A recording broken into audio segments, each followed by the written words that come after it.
Hello everyone, welcome to my new video. आज के इस वीडियो में मैं आपके साथ कुछ ऐसे पॉइंट शेयर करने वाली हूँ जो आपको एग्जाम से पहले और ड्यूरिंग एग्जाम बहुत हेल्प मिलेगी।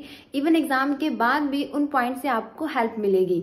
सो स्टार्ट करते हैं वीडियो को। सबसे पहले एग्जाम के लिए जो भी चाहिए, एडमिट कार्ड, आपका पेन, आईडी प्रूफ, फोटोज, सारा कुछ पहले ही रख लेना।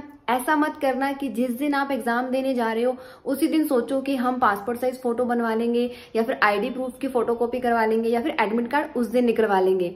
ऐसी मिस्टेक बिल्कुल नहीं करनी है। आपको जो कुछ भी चाहिए एग्जाम के लिए, जो भी डॉक्यूमेंट चाहिए वो आप पहले ही प्रिपेयर करके रखो, ना कि एग्जाम वाले दिन।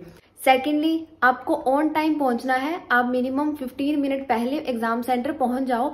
ऐसा नहीं कि हम पूरे टाइम पे ही पहुंचेंगे। अगर पहले पहुंच गए तो हमारा टाइम वेस्ट हो जाएगा। अगर 8 बजे का रिपोर्टिंग टाइम दिया गया तो हम 8 बजे ही पहुंचेंगे, या फिर 12 बजे का बोला गया तो 12 बजे ही पहुंचेंगे। आप 15 to 20 मिनट पहले पहुंच जाओ। फिर भी अगर आपको लगता है कि हमने पढ़ना है, हमने कुछ प्रिपेयर करना है, तो आप एग्जाम सेंटर के बाहर प्रिपेयर कर सकते हो।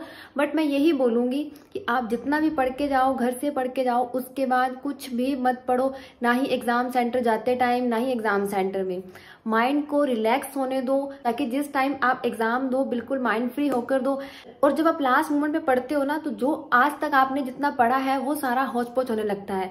ना तो लास्ट मोमेंट वाला याद रहता है, ना ही लास्ट मोमेंट से पहले वाला याद रहता है। सो ऐसी मिस्टेक बिल्कुल नहीं करनी है। वीडियो में आगे बढ़ने से पहले मैंने एग्जाम लेवल के मॉक टेस्ट का लिंक आपको डिस्क्रिप्शन में शेयर कर दिया है। आप प्लीज इस लिंक पे जाके मॉक टेस्ट का लेवल देखिए किस तरीके का होता है, और यहाँ से मॉक टेस्ट के आगे प्रिपरेशन करिए। इसके अलावा आपका जो भी सब्जेक्ट वीक है, रीजनिंग या फिर क्वांट, उनके सेक्शनली मॉक अटेम्प्ट कीजिए, सेक्शनली क्विज अटेम्प्ट कीजिए। हर तरीके का क्विज और सेक्शनली मॉक बिल्कुल फ्री ऑफ कॉस्ट है। आप यहाँ से अच्छे तरीके से प्रिपरेशन कीजिए। फ्री मॉक टेस्ट भी अवेलेबल है, आप यहाँ से फ्री मॉक टेस्ट दीजिए। सो जल्दी से जाइए, डिस्क्रिप्शन में लिंक दे दिया गया है। आपका जो भी सब्जेक्ट वीक है या फिर अगर आप मॉक टेस्ट से प्रिपरेशन कर रहे हो तो इस लिंक पे क्लिक करके आगे इस प्रिपरेशन को कंटिन्यू कीजिए। सो बढ़ते हैं वीडियो में आगे। तीसरी चीज, आपकी शिफ्ट के और भी स्टूडेंट्स वहां आए होंगे, तो मैं यही बोलूंगी किसी के साथ बात करने से अच्छा है कि आप आराम से रिलैक्स रहो। ठीक है, ये सोचो कि मैंने जितना प्रिपेयर करा है इनफ है। क्योंकि ऐसा होता है कि जब हम दूसरे से पूछते हो कि आपने कितना प्रिपेयर करा है, कौन से चैप्टर कर लिए हैं, क्या इतना सिलेबस कर लिया था, आपके मॉक्स में कितने मार्क्स आ रहे थे, कौन सी ऐप का मॉक टेस्ट लगाया था, सो इस तरीके के क्वेश्चंस आपको ही डिमोरलाइज करेंगे, आपका ही मोरल डाउन होगा। क्योंकि आपको नहीं पता सामने वाले की प्रिपरेशन चाहे 0 हो, अगर वो बोल दे कि मेरे तो मॉक टेस्ट में 80 में से 65 आ रहे थे, 60 आ रहे थे, मैंने तो इस ऐप से मॉक टेस्ट लगाया है, मैंने उस ऐप से मॉक टेस्ट लगाया है, इसमें आपका ही मोरल डाउन होगा कि मेरे 55 आ रहे थे, अब मेरा एग्जाम अटेम्प्ट करने का क्या फायदा, बच्चों ने इतनी अच्छी प्रिपरेशन कर रखी है, मेरे मार्क्स तो सिर्फ इतने पे स्टक हो रहे थे। जितना प्रिपेयर करा है आप उसी के बारे में सोचो कि हाँ, आज तक मैंने जितनी प्रिपरेशन करी है, आज फाइनली वो एग्जाम है, मुझे अच्छे से अटेम्प्ट करना है, कोई भी गलती नहीं करनी है। जब मैं एग्जाम देती थी तो मैं भी ऐसे करती थी, मैं चुपचाप साइड में खड़ी हो जाती थी। ऐसा नहीं है किसी से बात नहीं कर सकती थी, कर सकती थी, बट क्यों खुद को डिमोरलाइज करना, क्यों किसी से बार बार पूछना। उसने जो प्रिपरेशन करी होगी वो उसका एग्जाम में दिख जाएगा, मैंने जो प्रिपरेशन करी होगी वो मेरे एग्जाम में दिख जाएगी। सो फिर क्यों किसी से पूछना, आप अपने तक ही रहो। एज कंपैरिजन किसी से पूछने से अच्छा है कि आप आराम से शांत होकर बैठे रहो। बस ये सोचो आज फाइनल वो दिन आ गया है जिसके लिए मैंने इतना टाइम से प्रिपेयर करा है।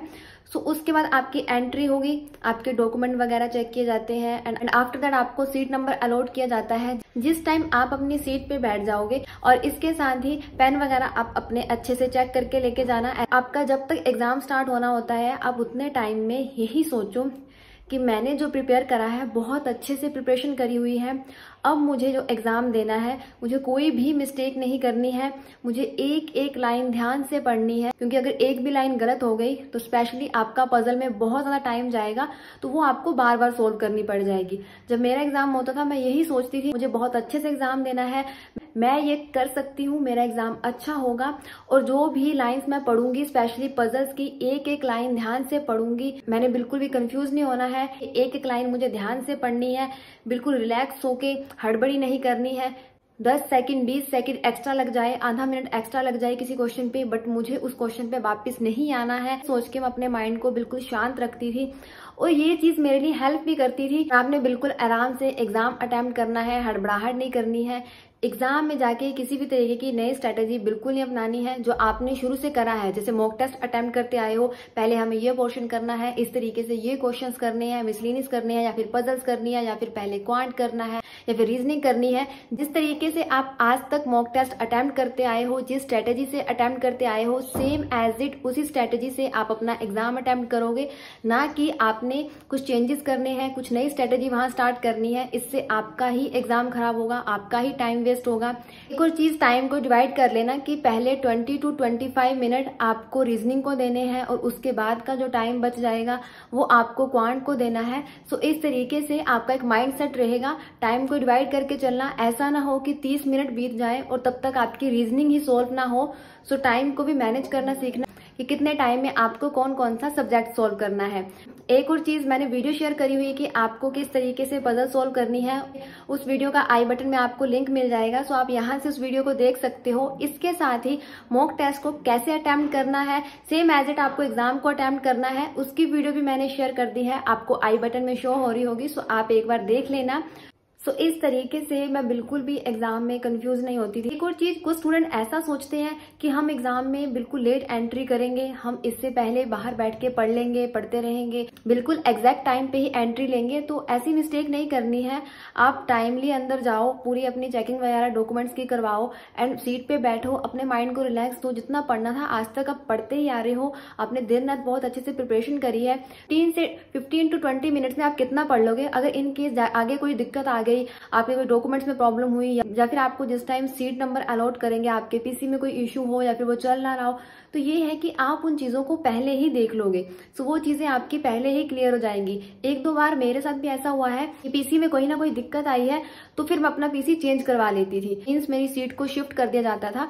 सो इस तरीके से ऐसा नहीं कि पूरा टाइम पे ही आपने एंट्री लेनी है, आप पहले एंट्री ले लो। उतने टाइम में बिल्कुल, मैं बार बार एक ही चीज बोल रही हूँ, दिमाग को बिल्कुल शांत रखना है। एंड आफ्टर दैट जब आपका एग्जाम होगा, हड़बड़ाहट नहीं करनी है, आराम से आपने एग्जाम अटेम्प्ट करना है। एंड आफ्टर दैट जब आपका एग्जाम खत्म होगा तो बाहर आके भी ऐसा नहीं करना है तुम्हारे कितने अटेम्प्ट हुए, हाँ ऐसा एग्जाम था, रीजनिंग टफ थी, क्वांट टफ था, ऐसी चीजें किसी से नहीं पूछनी है। आपने अपनी प्रिपरेशन अच्छी करी हुई थी, आपने अटेम्प्टेशन अच्छी करी, अब इसका मतलब ये नहीं है बाकियों से पूछने लग जाओ तुम्हारे कितने हुए हैं, मेरे तो इतने हुए हैं। आराम से बाहर आओ, एक लंबी सांस लो कि ठीक है। एग्जाम स्टार्ट होने से पहले भी एक लंबी सांस लो कि हाँ मैं जो भी करूंगा बहुत अच्छे से अपना एग्जाम अटेम्प्ट करूंगा। और एग्जाम सेंटर से निकल के भी एक लंबी सांस लो, आराम से घर जाओ, रेस्ट करो उस दिन। नेक्स्ट डे फिर से वैसी ही प्रिपरेशन स्टार्ट करो। ये नहीं है कि पिछले एग्जाम के बारे में सोचते रहो कि हाँ शिफ्ट का एनालिसिस हुआ है, शिफ्ट में तो ऐसा बताया है कि 60 क्वेश्चन आराम से अटेम्प्ट कर सकते हो, शिफ्ट में ये बताया है, उसका एनालिसिस ऐसे हुआ है। कुछ नहीं सोचना है, आपने जो कर दिया अब ठीक है, आप उस चीज को चेंज नहीं कर सकते हो, ना ही शिफ्ट का एनालिसिस देख के, ना ही बाकियों की अटेम्प्टेशन सुनकर। सो आराम से घर जाके रेस्ट करो, नेक्स्ट डे बिल्कुल सेम एज इट वैसे ही प्रिपरेशन स्टार्ट करो जैसा आप एग्जाम से पहले कर रहे थे। प्रिपरेशन में कहीं भी बिल्कुल भी गैप नहीं आना चाहिए, बिल्कुल कंसिस्टेंसी से नेक्स्ट एग्जाम के लिए प्रिपरेशन स्टार्ट कर दो। सो ये थी छोटी छोटी चीजें जो आपको एग्जाम सेंटर में बिल्कुल ध्यान रखनी है। एक और चीज, जैसे कईयों की शिफ्ट शाम को होती है, दोपहर को होती है, तो हम उससे पहले वाली शिफ्ट का एनालिसिस सुनते हैं कि पजल आई थी, ऐसी पजल थी, बहुत इजी थी, या फिर इस तरीके की सिंप्लीफिकेशन आ गई थी, या फिर अप्रोक्सीमेशन आ गई थी, डीआई बहुत इजी आई हुई थी। तो उस शिफ्ट का एनालिसिस सुन के अब अपना माइंडसेट ये नहीं करना है कि मेरा एग्जाम भी सेम एज इट वैसा ही आएगा जैसा एनालिसिस में बताया गया है। आपके एग्जाम का पैटर्न चेंज हो सकता है पहले वाली शिफ्ट में सिंप्लीफिकेशन आई हो, आपकी वाली में अप्रोक्सीमेशन आ जाए, या फिर पहले वाली जो पजल्स हैं आपकी वाली में एज बेस्ड पजल आ जाए, या फिर ब्लड रिलेशन बेस्ड पजल आ जाए, किसी भी तरीके की पजल आ जाए, कुछ भी हो सकता है। सो एक माइंडसेट करके नहीं जाना है। इससे क्या लॉस होता है कि आप वैसा माइंडसेट कर लेते हो और जब आप एग्जाम में बैठते हो, आपका एग्जाम थोड़ा सा टफ आ जाए, जब मॉडरेट लेवल का जाए, तो फिर आप डीमोरलाइज होने लगते हो कि पहले वाली शिफ्ट ने तो इतनी ज्यादा अटेम्प्टेशन हो चुकी थी, उन बच्चों ने इतनी ज्यादा अटेम्प्टेशन करी है और उनका एग्जाम ईजी था, मेरे वाला टफ हो गया। कोई बात नहीं, अगर आपका एग्जाम टफ आएगा तो आपको ये नहीं देखना है, आपको ये देखना है कि मैंने जितना प्रिपेयर करा है उतना अच्छे से अटेम्प्ट करो। एनालिसिस देख के वैसा ही एज्यूम करके मत चले जाना कि मेरा एग्जाम भी बिल्कुल इजी आएगा। बी रेडी फॉर मॉडरेट और टफ लेवल। अगर तो आपका एग्जाम इजी आ रहा है, मीन्स आपकी प्रिपरेशन के अकॉर्डिंग आपको इजी लगे या फिर ठीक ठीक लगे कि हाँ अच्छा एग्जाम लेवल आया हुआ है, तो ठीक है। अगर थोड़ा सा मॉडरेट लेवल आ गया तो ऐसा होगा कि आपको दिक्कत नहीं आएगी, आप पहले से ही रेडी होके आएंगे, तो वहां पे आपको कोई नई चीज देखने को नहीं मिलेगी, ठीक है। एज्यूम बिल्कुल मत करके जाना, कुछ भी हो सकता है। पहले वाली शिफ्ट में कुछ हो सकता है, आपकी वाली शिफ्ट में कुछ हो सकता है। पहले वाली मॉडर्न हो, आपके वाली इजी हो। माइंडसेट उस तरीके से ही रखना। सो ये थी वीडियो जिसमें मैंने छोटी छोटी चीजों का ध्यान रखने के लिए बोला है। आई होप कि मैंने जो भी ये छोटी छोटी चीजें आपके साथ शेयर करी हैं, आप जिस दिन एग्जाम देने जाएंगे आप उस दिन इन बातों का ध्यान रखेंगे। सो जाने से पहले वीडियो को लाइक शेयर कर देना और इसके साथ ही सब्सक्राइब बटन को प्रेस कर देना। Thank you so much for watching this video.